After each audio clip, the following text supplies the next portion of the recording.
Hi, I'll teach the phrase in a moment. I just got to get my gas pumping here and then I will get started on the phrase to sugarcoat. Let me see here. Almost ready. There we go. Well, hi. In this English lesson, I wanted to help you learn the English phrase to sugarcoat.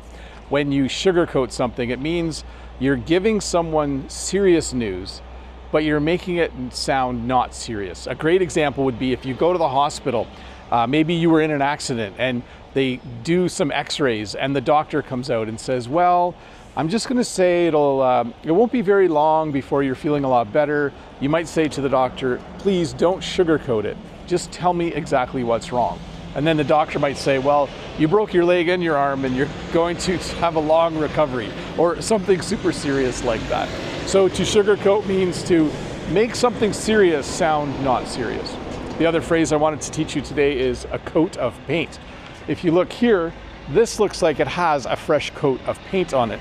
My van could use a fresh coat of paint. When we talk about a coat of paint, it's as if when you put the paint on, it forms a coat. Sorry, there's a big, huge truck going by if you're wondering what the loud noise is. But anyways, a coat of paint is just the paint that you put on in one layer. Sometimes you put on 2 coats of paint, sometimes 3. So to review, to sugarcoat something means to make it sound better than it is, and a coat of paint simply refers to a layer of paint that is on something, like a van or this post here. But hey, let's look at a comment from a previous video. Let me check my gas for a sec. $70 already. Wow, it's expensive. This comment is from Meng. Daffodils in England were in full bloom a month or 2 ago, and now they are past their prime.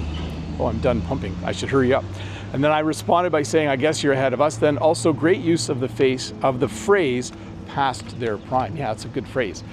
When something's past its prime, it means it isn't doing well anymore. It's getting old and not in its in its prime. I was going to say in its heyday, which is another way of saying it.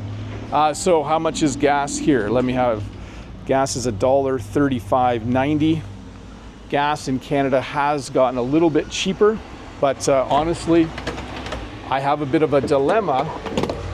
Because if I go to the city, gas is right now 10 cents a liter cheaper in the city for some reason. I don't know why, but it's 10 cents a liter cheaper. So the problem I have is, do I drive to the city and use extra gas to fill up my van so that it's cheaper, or do I just buy the more expensive gas? So hey, some of you might be wondering, I think in a previous video, I don't know on which channel, I talked about how this van had to go to the garage for some work. It smelled like gas.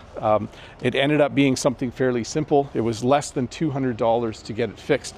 So I'm happy that my little blue van is still on the road and still doing well. Hopefully it lasts a long time because we need it to. So yeah, I tanked it up with gas and it's good for a little while yet. By the way, only I drive this van. My kids have decided they like the newer car better, and the red van is, I think, more reliable. So it's just me now, me and my blue van, which some people think is gray, but I think it's blue. Maybe let me know in the comments below what color you think this van is. Anyways, thanks for watching. I'll see you in a couple days with another short English lesson. Bye.